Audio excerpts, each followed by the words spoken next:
आवश्यकता पूर्ति के लिए याचित बनकर तो जाना है, लेकिन पंक्ति में खड़े नहीं रहना है।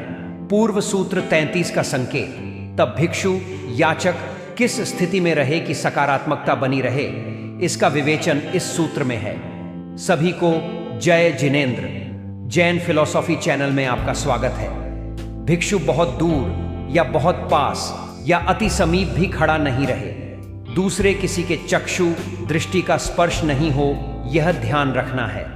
इस सूत्र की वैज्ञानिकता को गहराई से समझें। जब कोई व्यक्ति पहले से याचक की पंक्ति में खड़ा है और हम उसकी नज़र में आते हैं तो उसकी दृष्टि श्रद्धा या प्रेम की नहीं रह पाती।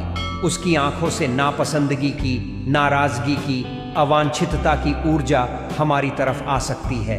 हमें महसूस नहीं होता, परंतु हमारे शरीर के दो ऊर्जा केंद्र आंख और हाथ से प्रयास पूर्वक शक्तिशाली रूप से ऊर्जा का प्रवाह प्रक्षेपित होता है। तीसरा केंद्र पांव से बिना प्रयास सहजता से ऊर्जा प्रवाह चलते रहता है। इसी के आधार पर चरण स्पर्श का विधान है। जब मन में आशीर्वाद का भाव होता है तो हाथ का ऊर्जा प्रदान सकारात्मक रूप से बिना प्रयास चलता है, परंतु जब मन में प्रसन्नता न होकर आक्रोश या क्रोध होगा तो आंखों से विषाद, विकार या क्रोध की ऊर्जा बाहर आती है। साधना की दृष्टि से, जीवन का मांगल्य सुरक्षित रखने की दृष्टि से यह सूत्र इस गाथा में लिया गया है कि हमें किसी की अवमानना या नफरत की दृष्टि का स्पर्श नहीं होना चाहिए।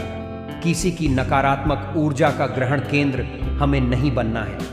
आहार की प्रतीक्षा में अकेला खड़ा रहे और जब बाकी सबका आहार संपन्न हो जाए तभी आगे बढ़े। किसी को लांघ कर भी आगे नहीं जाना है। जीवन के लिए इस सूत्र का उपयोग, जीवन की आवश्यकता पूर्ति के लिए कुछ प्राप्त करते समय अगर खड़े रहने का अवसर भी आए तो वहां उपस्थित व्यक्ति जो कि समान चीज का प्रार्थी है से न ही ज्यादा दूर न ही ज्यादा पास खड़े रहे। अपनी बारी के लिए धीरज के साथ प्रतीक्षारत रहे, कोई जल्दबाजी न करे। दूसरों की बुरी नजर तथा स्पर्श से हमेशा स्वयं को सुरक्षित रखें। वरिष्ठ जनों की ऊर्जा को सहजता से प्राप्त करने के लिए उनके चरण स्पर्श करें।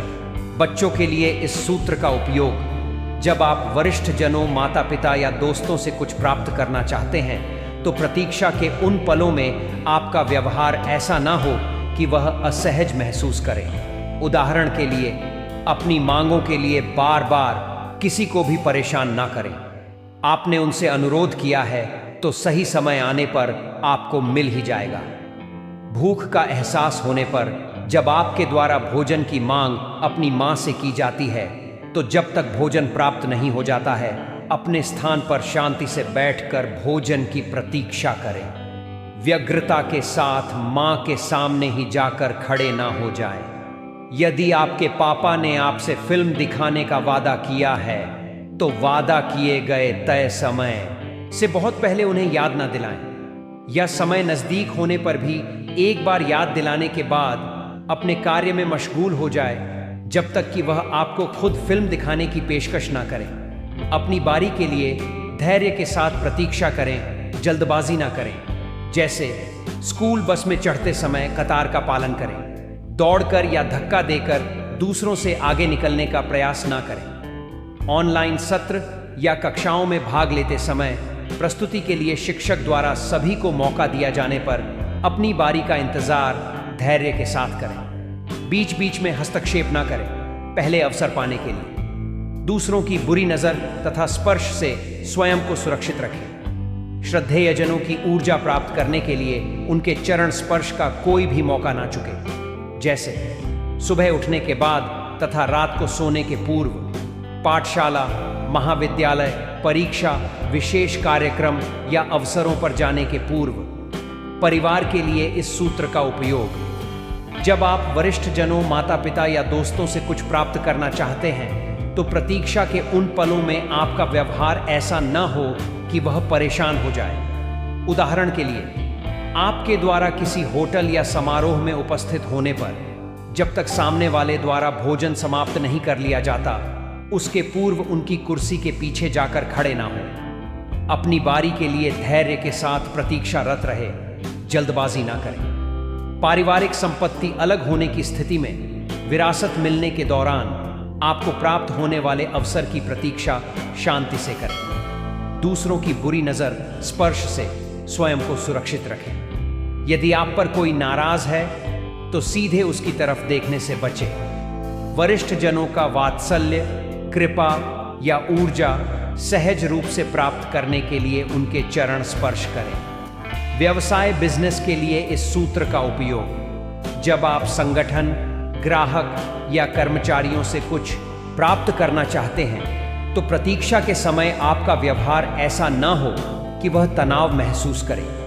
उदाहरण के लिए, वरिष्ठ जनों को अपनी अपेक्षाओं से अवगत कराने के बाद उनके द्वारा प्रदत्त प्रतिक्रिया तथा मूल्यांकन की प्रतीक्षा शांति से करें तथा आधिकारिक तौर पर चर्चा के दौरान भी आप उनसे फिर से अनुरोध कर सकते हैं। ग्राहक के साथ बैठक का समय तय होने के पश्चात बार बार समय के लिए पूछताछ ना करें।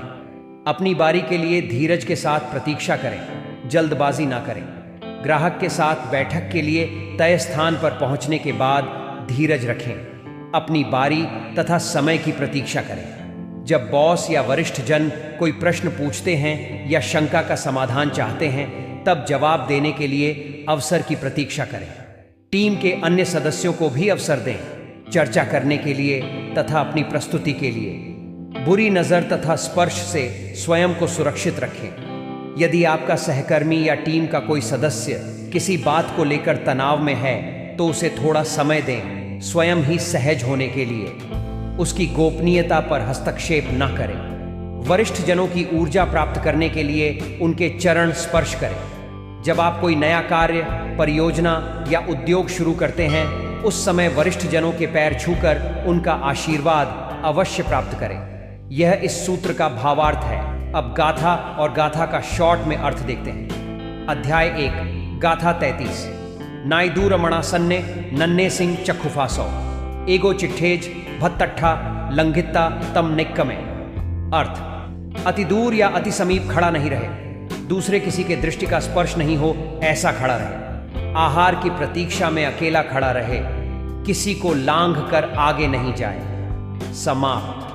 आपके ज्ञान में थोड़ी भी बढ़ोतरी हुई है, मेरे इस प्रयास से तो धन्यवाद है आपका। और लोगों को भी जोड़े प्रभु वाणी से। जैन फिलॉसफी चैनल को सब्सक्राइब करना ना भूलें। मिलते हैं नेक्स्ट गाथा में, तब तक अपना ख्याल रखें।